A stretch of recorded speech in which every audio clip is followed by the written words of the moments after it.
On est le groupe 5 de la classe de 4e B et on va vous dire pourquoi Le bourgeois de gentilhomme de Molière est une critique pour la société d'Ancien Régime. Au XVIIe siècle, la société était divisée en trois ordres, le tiers-état, la noblesse, le clergé.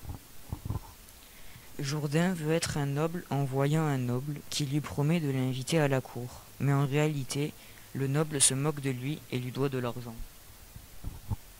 Monsieur Jourdain se fait manipuler par un noble qui lui demande des sommes toujours plus importantes, en prétexte qu'une marquise l'aime bien.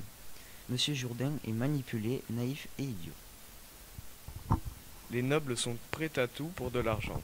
Ils essaient d'influencer Monsieur Jourdain en le flattant et en essayant de lui apprendre différentes activités, par exemple la musique, la danse, etc. Ce qui mène à des situations ridicules. Monsieur Jourdain veut montrer que c'est un noble et du coup il dépense beaucoup d'argent dans ses cours de musique et de danse, etc. Ça critique l'Ancien Régime car cela montre que les plus haut placés dans la monarchie peuvent profiter de l'argent des moins bien placés.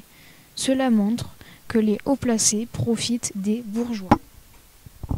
Le professeur de danse le fait passer pour un clown et le professeur de chant se moque de lui car il ne sait pas chanter.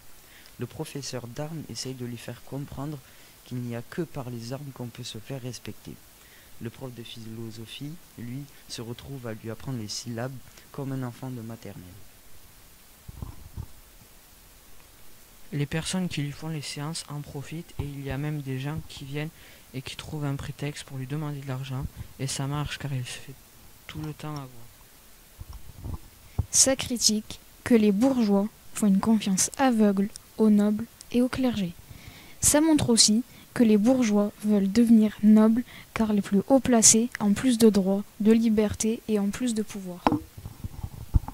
Pour en conclure, à travers la pièce de théâtre, Molière a bien représenté les critiques de la société d'Ancien Régime de son époque.